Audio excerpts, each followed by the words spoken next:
Welcome back, citizens!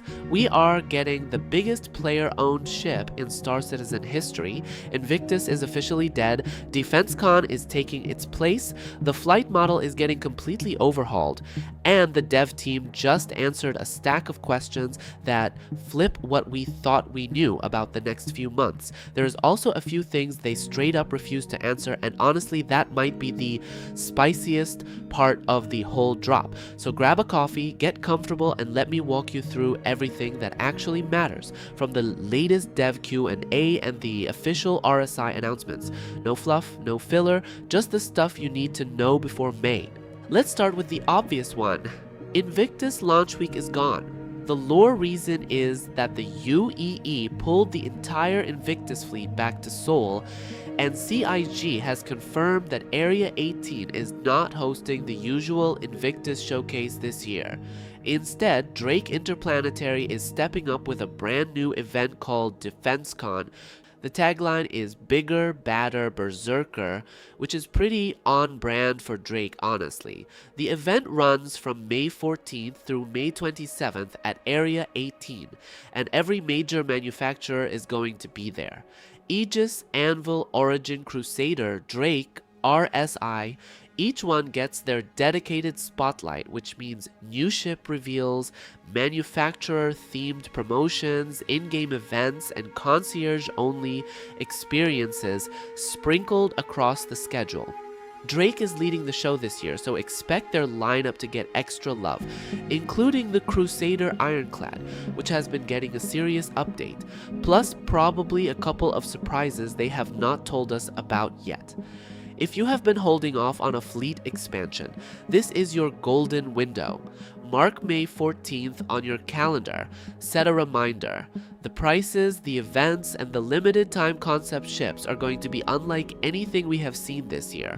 Drop a comment and tell me which day of DefenseCon you are most hyped for, because I genuinely want to know which manufacturer day wins the internet. Now let's talk about the headline. CIG confirmed the Odin is going on sale on May 24th, right in the middle of DefenseCon. And yeah, this ship is wild, twice the size by volume of the Aegis Javelin. The Javelin already feels enormous when you walk through it. The Odin makes the Javelin look like a yacht. We are talking about a true battlecruiser class ship, the kind of vessel that needs dozens of crew members to operate efficiently. And CIG has officially classified it as a combat battlecruiser.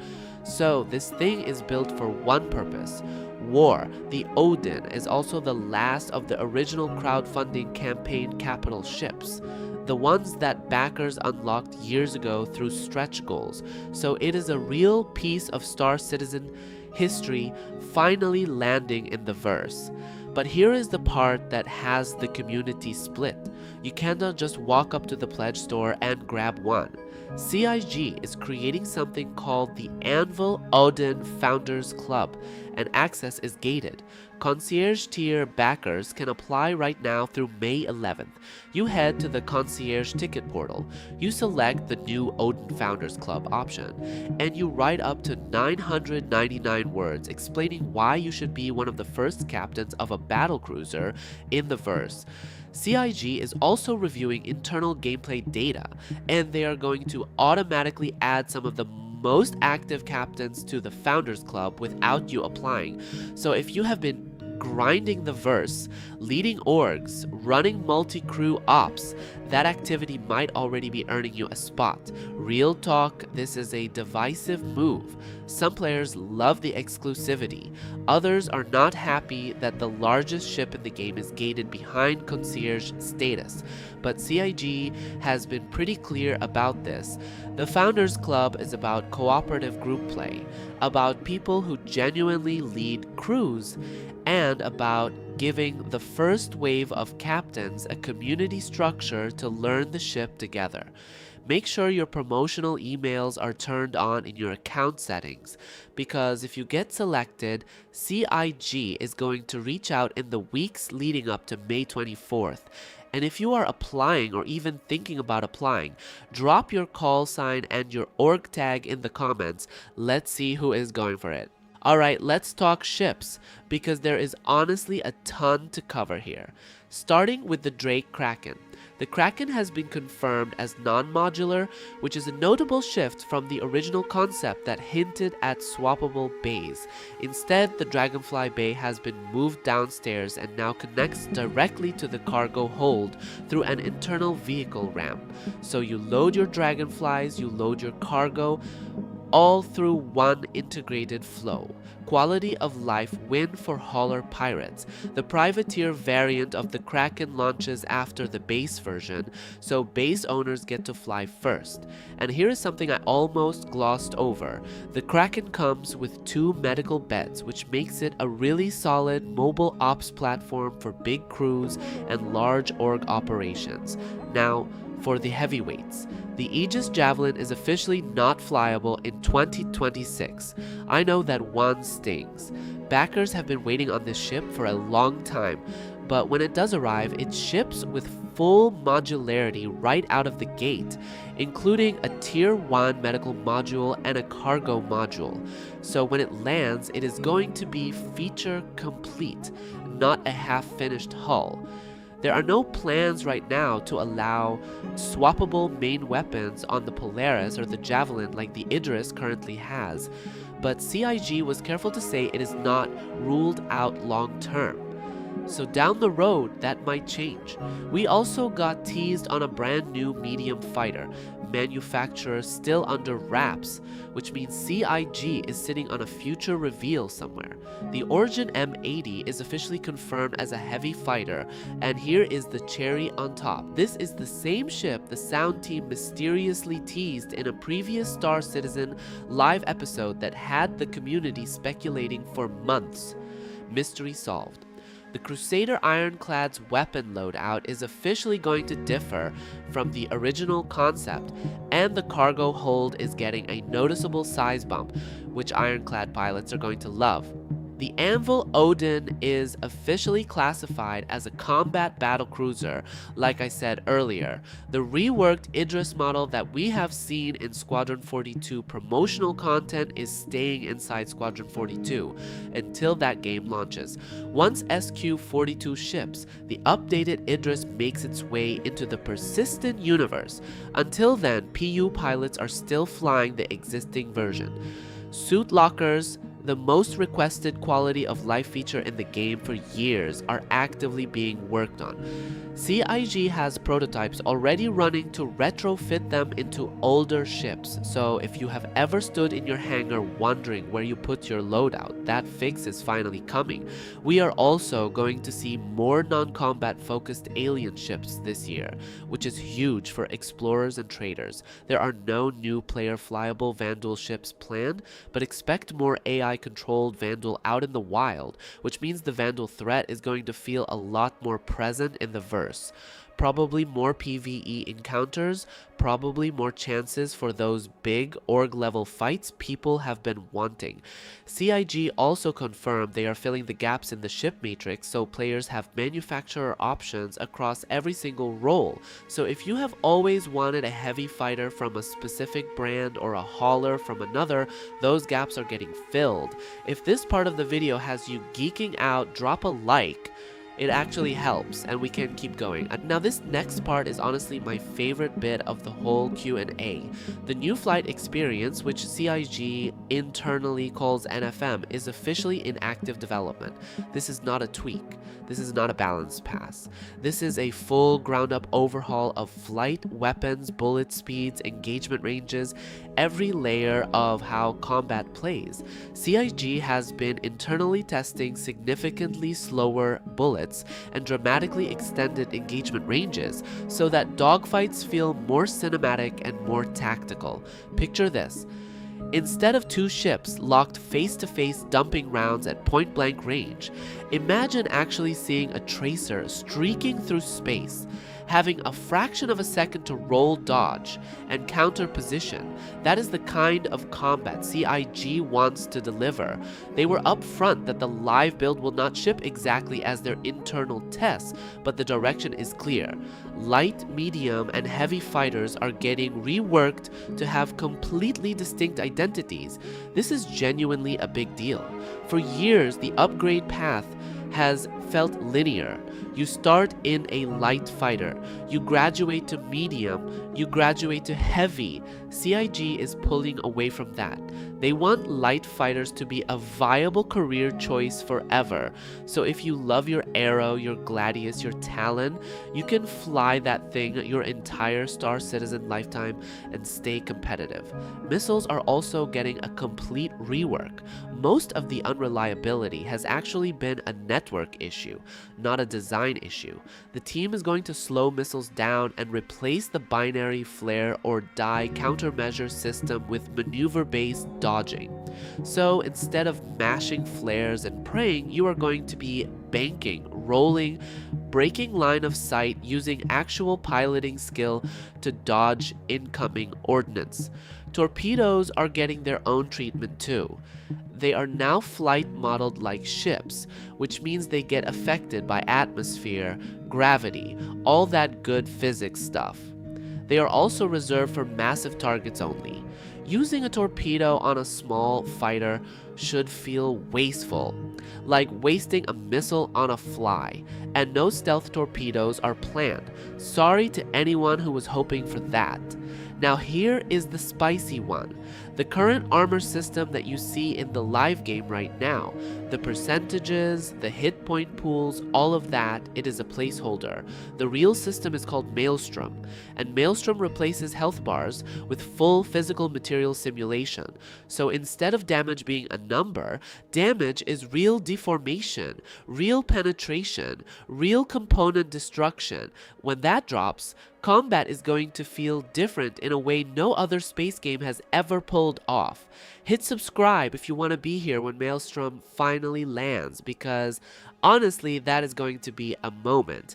Capital ships are about to get a glow up that the multi-crew community has been begging for since the original pitch video. Map tables and holographic radars are confirmed for capital ships, so when you walk onto the bridge of your Polaris, your future Javelin, your future Odin, you are going to see a real tactical display. There is also a new role coming called the Commander.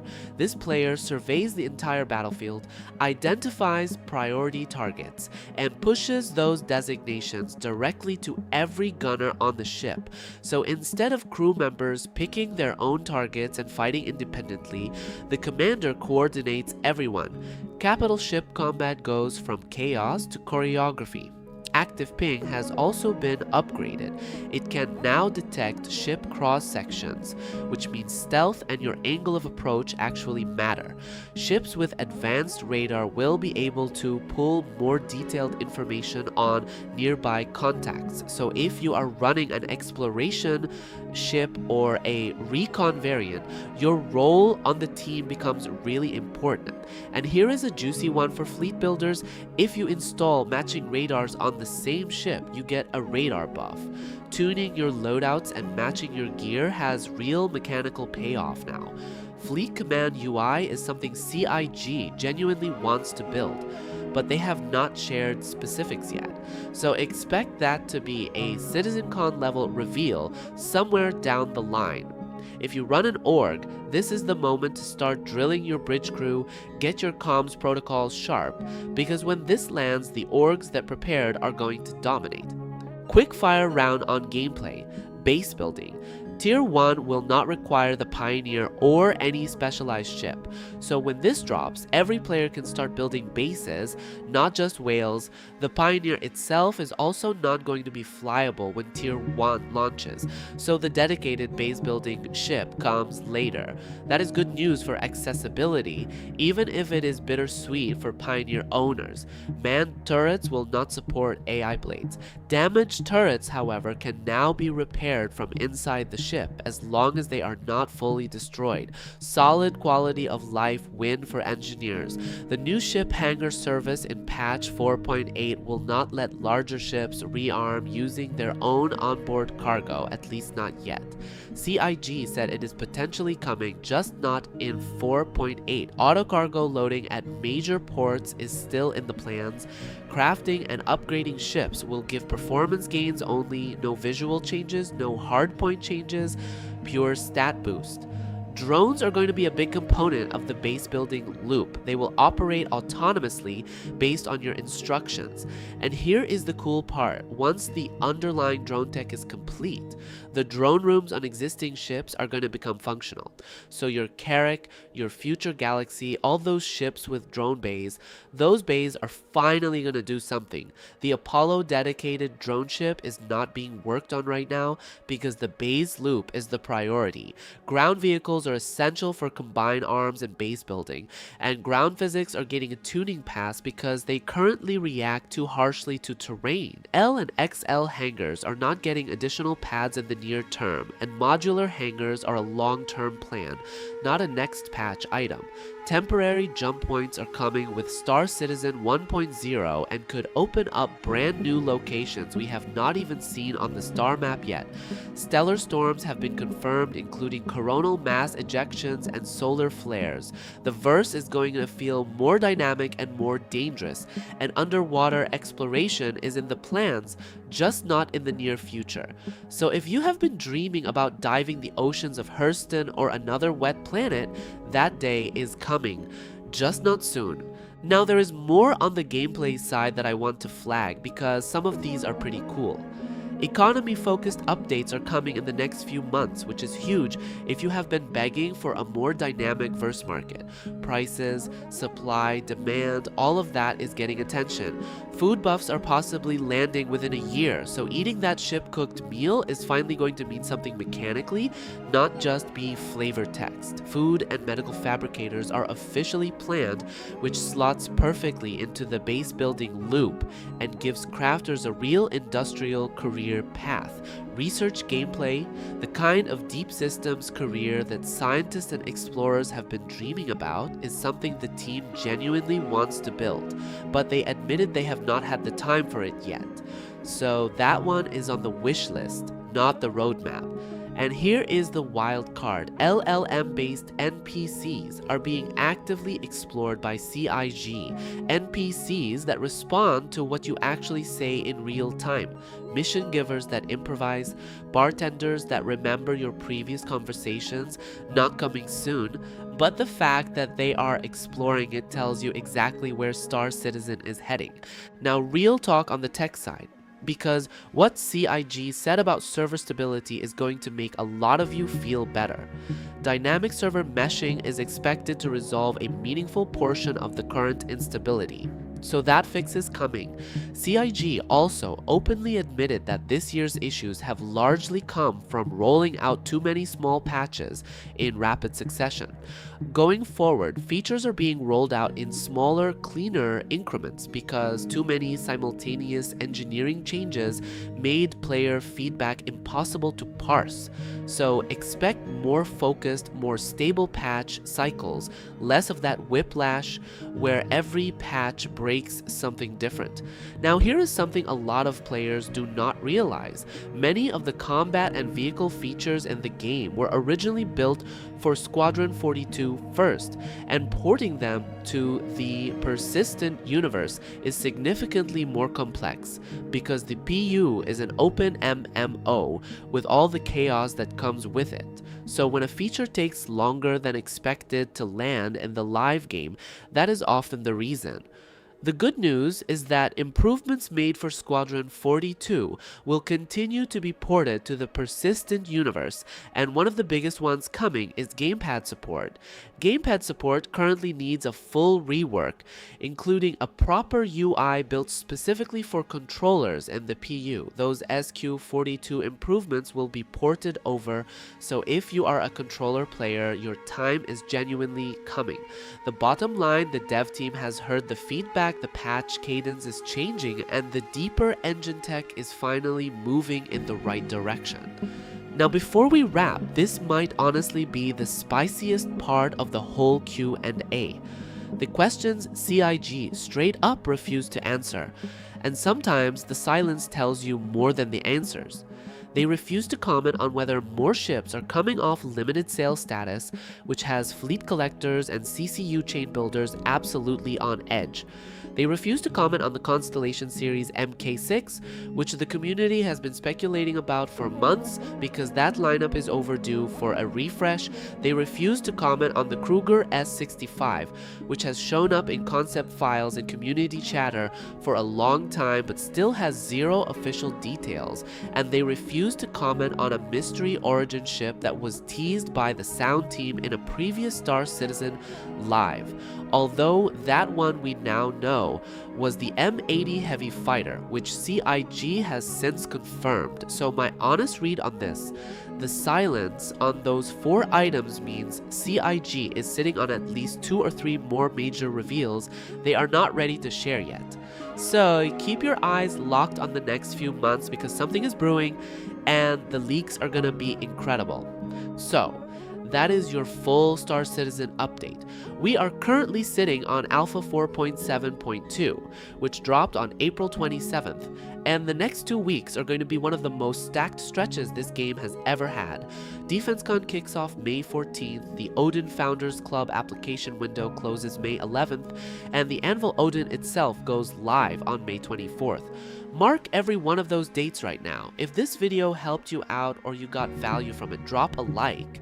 It actually does help the channel. Subscribe if you want me to cover every major DefenseCon announcement live as it drops, and let me know in the comments which ship you are buying first, whether you are applying for the Odin Founders Club, what your call sign is so we can rally up, and which of those 4 refuse to answer ships you most want CIG to confirm next. The verse is moving fast right now, and I am genuinely excited to be along for the ride with you. I'll see you back in the verse.